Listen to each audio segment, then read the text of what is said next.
माँ सरस्वती आप सबका कल्याण करें। बच्चों, आपके इस क्लास में मैं कृपा शंकर सिंह, सरदार पटेल इंटर कॉलेज सिकरो कुराऊं प्रयागराज से कक्षा 10 संस्कृत गद्य भारती का पाठ हम पढ़ाने जा रहे हैं आप लोगों को, जिसमें पहला पाठ इसका है कवि कुलगुरु कालिदास। कवि कुलगुरु कालिदास के बारे में आप लोगों ने कहीं न कहीं पिछली कक्षाओं में अवश्य सुना होगा, पढ़ा होगा।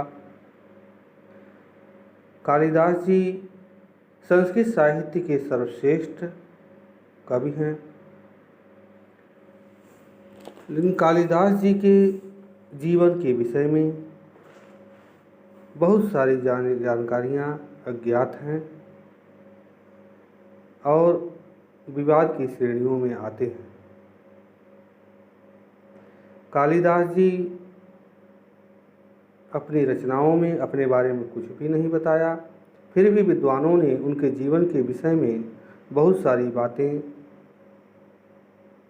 खोज करके अंतःबहिः साक्ष्यों का अनुसरण करके प्रस्तुत किया है। चलिए अब हम लोग पढ़ते हैं। पहला पैराग्राफ। महाकवि कालिदास। महाकवि कालिदासः संस्कृत कवीनां मुकुटमणिः अस्ति। महाकवि कालिदास संस्कृत कवियों के मुकुटमणि हैं। न केवल भारत देशस्य अपितु बल्कि समग्र विश्वस्य समस्त संसार के उत्कृष्ट माने सर्वश्रेष्ठ कवियों में स एकतमो अस्ति, वह एक हैं। तस्या नवद्या कीर्ति कौमुदी, उनकी प्रशंसनीय यश रूपी चांदनी देश देशांतरेषु प्रसृतास्ति, देश देशांतरों में फैली हुई है। भारत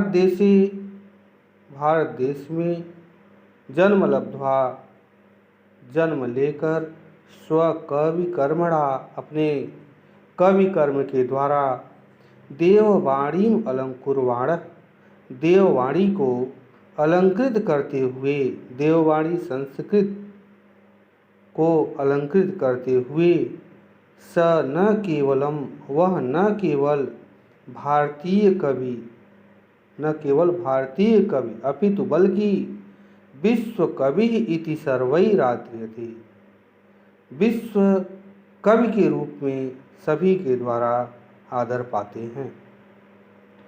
वाग्देवता भरणभूतस्य, वाग्देवता वाणी की देवी सरस्वती के भरण आभरण भूतस्य स्वरूप प्रथित यशसः प्राप्त यश वाले कालिदासस्य जन्म, कालिदास का जन्म कस्मिन् प्रदेशे, किस प्रदेश में, काले समय में, कुले और परिवार में हुआ था।